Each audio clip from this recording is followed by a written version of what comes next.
Hello everyone. So I wanted to just bring you guys some tips for whenever you're working on anything, bikes, cars, whatever. So one great thing to do whenever you're working on something that you know you're gonna get messy with, especially on your hands. And of course, whenever you look at mechanics' hands, they're always dirty, no matter how much they clean them. So one great way to do that without getting them so dirty is to have some gloves. Since ordinarily these are not latex but nitro paddle filled gloves. You can buy them at Family Dollar or Walmart, anything. Buy them online. I'll link to some in the description. But these are great to have on hand, on your hands, on hand. Literally. They're great. That way you don't get your hands so dirty, and they're easier to clean up. Well, your hands, because your hands won't be messy. Another great thing is to have your tools on something raised up and that you can move. This is just some container with sold dog food in, but it's so great to be able to have your tools right where you want them while having to bend down or to walk over to get them or anything like that. This is great. And they actually sell this as in a toolkit, but if you don't have the money, well, you might do what you got. And it's always great to have a little sail just to sit on so that your back don't get cramped up. And yeah, right now I'm just working on some bikes. This one I got is it helps someone move, so I got the old bike. It's an old swim bike, and I have no clue how old it is or anything like that. And I posted online on this Facebook group I'm part of bike people. And I posted about it, everyone's saying, yeah, it's probably 60s, 70s, 80s, somewhere in between there. Okay, great. So I just looked up on bluebulk.com, I think it's called, and not looking the same, but got kind of close. It's the correct name and stuff, but not the real. I think this is a female bike, not sure. And then I thought they told me to on the Facebook group to look at the serial number on the bottom bracket here. But one little problem is that I can't read it. There was nothing there. Now I thought this little scratch stuff was it, but that is just some scratches, and I don't actually see it. And I wanted to take the flashlight here so I could look at it more closely.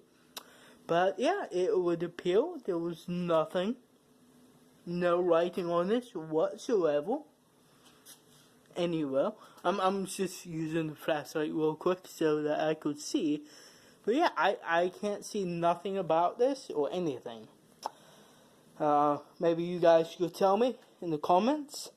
Let me look up the name here. Oh, this might not work because it might flip.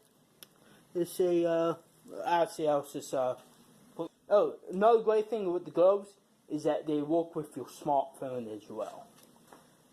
It's a really big thing for me. So here is what it looks like upright, so you can actually tell. It says Schwinn. Oh yeah, here's the name, Schwinn Collegiate. I'm not that big at pronunciation, but here it is. You can read it there. That's the name of it. Made in Chicago. You can see that. Okay, there you go. And here's just, a walkthrough of it. The only problem with it was the tires were flat, and I thought, the tubes are probably dry rotted in them. I'm gonna have to get new tubes. And then I thought, okay, well I have tubes in my set, so I bought them oval. I'm looking at the numbers, to make sure everything goes on the up and up. But I found these ones are definitely not the correct size, even though they're 26. Because that bike they are really thin tires compared to these are a little bit thicker. And I know I had different kinds. So I got the bell and another bell, and then I got the Schwinn one, and luckily it's the correct size. So I took the tubes out, I pumped it up a little bit, and I found, oh great, they're filling up and they're not leaking anything. So that is great. I didn't have to use new tubes, because that would have meant I would have had to go out and buy a new tube just for this. But luckily it is not. And the other surprising thing I found about this bike is that the front tire, it's said to have a low tire pressure than the back. The front one is at 65 psi, the back one's at 75. And of course, that probably makes sense. Ooh, it's not focusing. Focus. Oh boy. There it goes. The back one's 75 psi. And I thought, that probably makes sense since, your fat ass is on the back here and means more pressure. I mean, okay, so why not? So yeah, just wanted to show that with you, the little tool tip, the glove tip, and show you this bike. Yeah, if you definitely have any suggestions on what year this came out in, I would really like to know. And I never had a bike that the shifter was right here. So that's going to be a fun experience for me, trying to figure out how that works. I have no clue. Probably if I just show my mom, she'll know. Yeah. So yeah, it has fenders on it and everything.